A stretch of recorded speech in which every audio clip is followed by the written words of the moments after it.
Hey, what's up everyone? So a lot's been going on the last few days with moving stuff around, and that has not stopped. So we've got a bunch more stuff that is coming up, and I'm going to go through with them plans and, you know, explain what we're going to do next.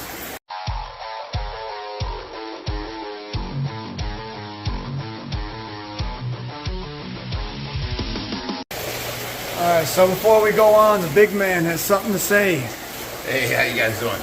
Listen, I put a poll up on Facebook for, you know, if you guys wanted it this weekend or next weekend, the yard sale. The thing is, we've taken in like 3 different people's whole fish rooms in the last couple of weeks, and I'm way overcrowded here. So we're going to have another yard sale yet this summer, like we just did, you know, recently. I put all the tanks and stuff away that I wanted for give-outs and stuff that we're going to use. So the rest we're going to put up for sale and you know, try and help some people out. You know how we sell things cheap and we give a bunch of things away. So that's this weekend coming up. According to the poll you guys asked for it. What's that, the 27th, 28th, whatever it is, this Saturday, this Sunday. And you know, we'll have all kinds of stuff here, but I need my volunteers back. Last show we had them, they showed up Thursday and Friday, and we set up for the show. I need the same thing this week. So if any of you can volunteer and help us out to set up for this yard sale, that would be greatly appreciated. Get a hold of me, email me at bigrich@ohiofishrescue.com, and you know, I'll get right back with you. Thanks, guys. Let's go take a look at what he already has out there. Alright, so you see there's a bunch of stuff, rock, hoses, air pumps. This is the 180 gallon leaker tank. You got stands for a 125. There's a 125 back there. This is the leaker tank from OFR, the discus tank. You guys all seen that. Right. And then we've got other stuff over here. This is that 11 by 4 by 1 low boy. It was cracked and fixed, but that'll go super cheap. We've got all these tanks in here, sumps, just more stuff that'll come out throughout. Tanks here, another nano tank, little filters, all kinds of stuff. I've got tons of stuff on the back shelves we're still pulling out. Alright, so we've got a bunch more stuff way back there on them shelves that we will continue to pull out and add with that stuff. Alright, so to start things off, you guys remember we had these triple stacks down here. Well, we went ahead and got rid of these. They'll be gone in the next 2 weeks or so. Now this spot will be open, so we're going to do a few things here. If we come down here, this 80 gallon with the 40 will then go against that wall where that triple stack is, because they are a pain to, you know, do water changes on and whatnot, and we hardly end up using them. So we're gonna put this there, and if you guys see, there is about 6 inches of room behind this tank. So what we're going to do is bring that stack over, so you'll have the 110 and the 75 here, just like this 80 and 40 is. So that'll be them 2 tanks, and it'll open up this area here. Now if you hold that thought for a second.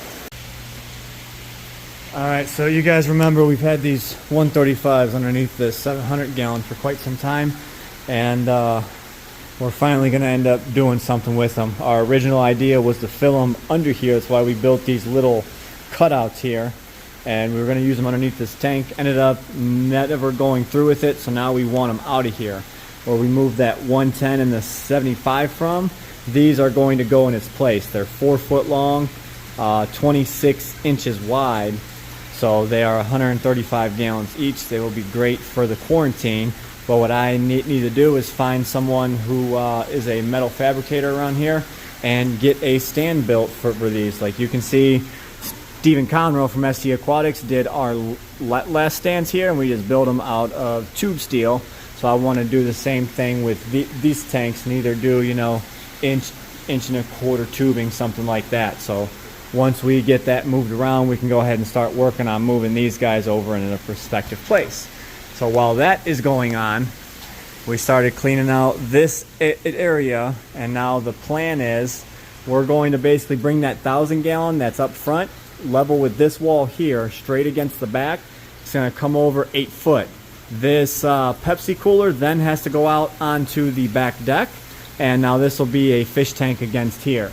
I already ordered the other blankets like this to hang in these skylights, so we can stop getting this problem here. The sun beats on it all day long, and we get algae plates like none other. Only way to get in there and get it off is scraping it with a razor blade. So fixing the solution or the problem first, and then we'll get in there and clean the tank. So that'll be happening soon too.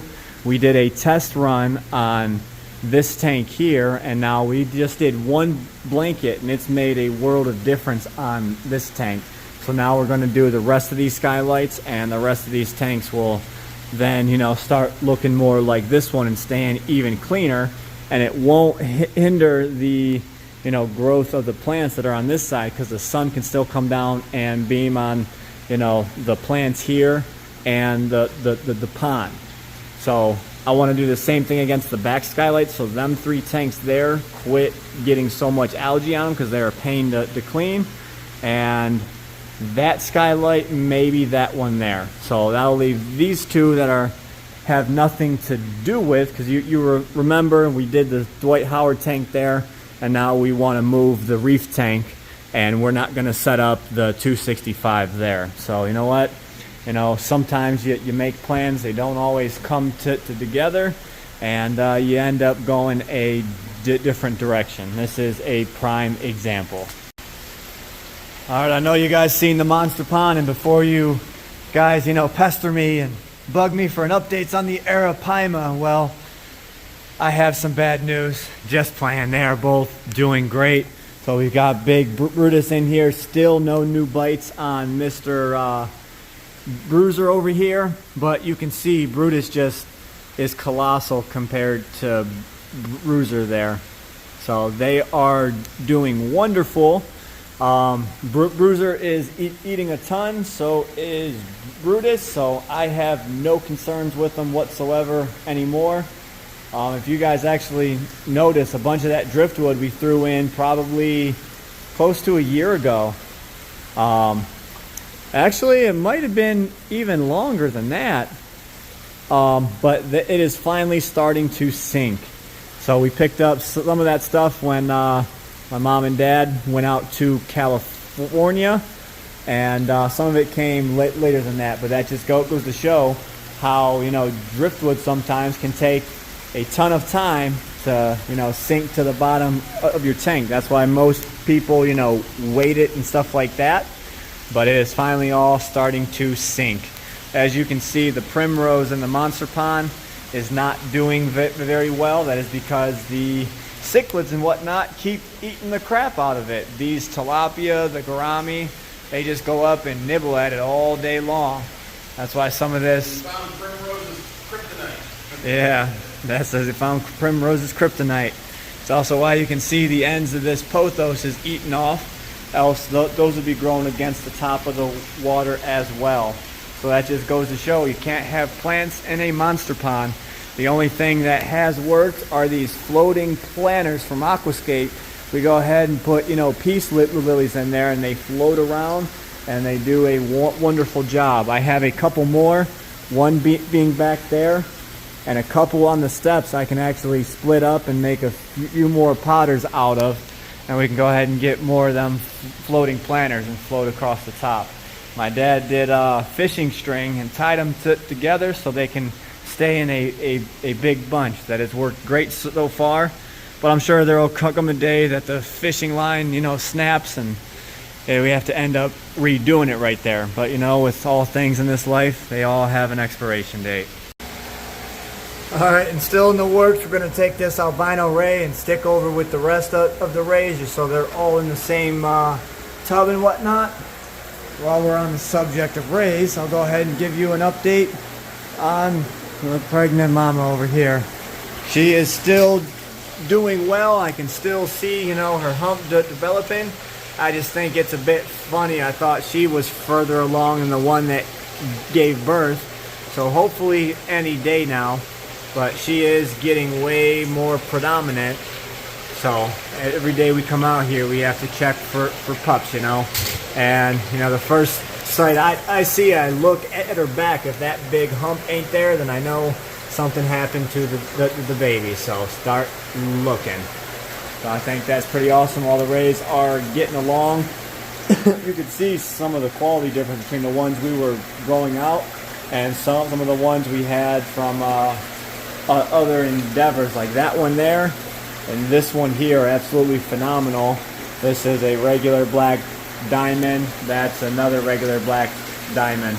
You can just see the difference in them. Absolutely awesome. So you guys remember us putting this Armadas into the 1,000 gallon? He's still not causing trouble in this tank, so he can stay. We just have not seen him eat in here yet, so that could be a potential problem, and he just freaked out. But hopefully that will change here in the next couple of days, but we shall see. If he's not eating in here, I'll probably have to pull him from this tank. So that is it for now. While I'm in here, there's the Jow and the Goonch. They're doing good. The Goonch is really packing on some size there, and so is this Barramundi here. He kind of attacks the water as soon as I put my fingers in there. He is a feisty one. But today I saw the Sperata Aor chasing that Barramundi around, nipping at his tail. Yeah. I don't see no bites on his tail, yeah, but he was definitely chasing him. Because you've seen what he did to the catfish. Also, he's standing up for himself. Yeah. Gotcha. So I think it's harmless now. We watched that bite when it first happened, and it has not gotten worse. We ended up taking the stingray out of here, so gave them some more room. Possibly. So